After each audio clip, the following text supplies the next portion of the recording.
Now then, so you might have heard of famous American moonshiners, Popcorn Sutton and JB Raider.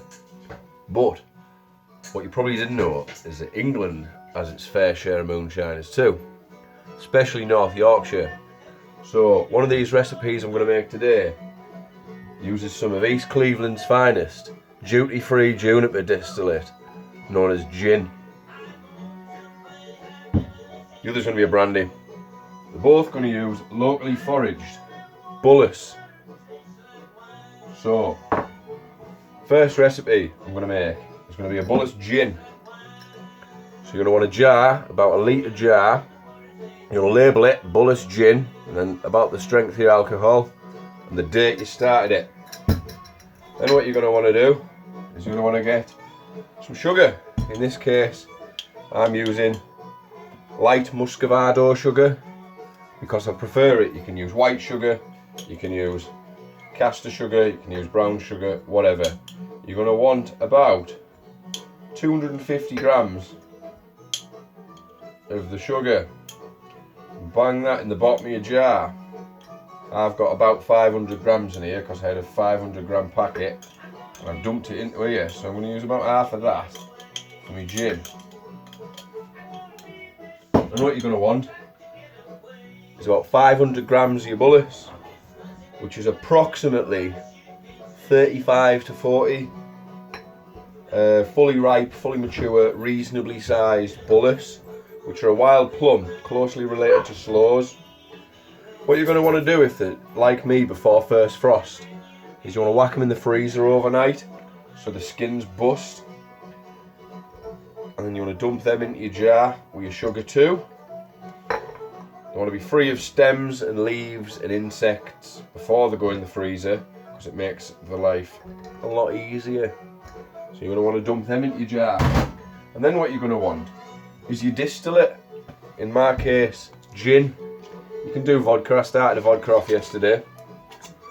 And then you want to put about 500 millilitres to 750 millilitres in your jar. Oh shit.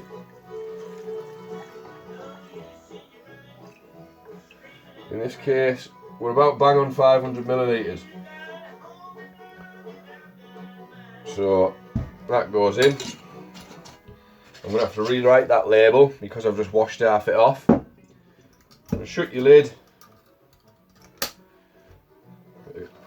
Damn good shaking, because you want that sugar all to mix and the fruit to mix. It'll start to look like that, like a snow globe that you can't see through. And you're going to set that aside. You're going to shake that once a day for 2 weeks, then once a week for about 2 months, and you're going to leave it settle. And then in about 3 months' time, you're going to want to filter that out to get all of the Damsons, Bullace, out of it. And then after that, you want to bottle it up. What I'm going to do is I'm going to shake it once a day for a week, change the fruit, do it again, but I'm going to keep the fruit, do something else with it. So for the other recipe I'm going to do, it's a brandy, so same thing. I'm going to knock the sugar into the jar, if I can get it out of this other jar. Knock the sugar into the jar.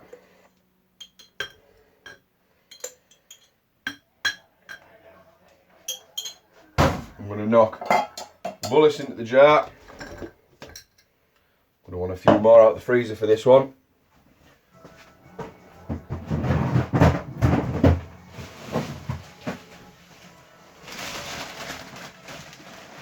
Because the jar's not full enough.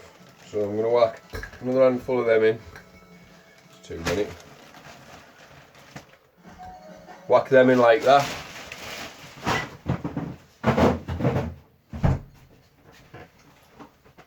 Add the brandy.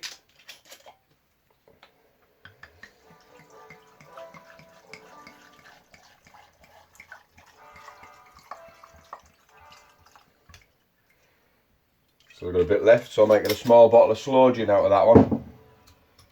Sloe gin, Sloe brandy out of that one. Or bramble, I'm not sure yet. Do the same thing, give it a good shake. So your sugar and your fruit are all nice and mixed together. Do the same thing, shake it once a day for 2 weeks. once a week for 2 months, and then bottle it. Job's a good one.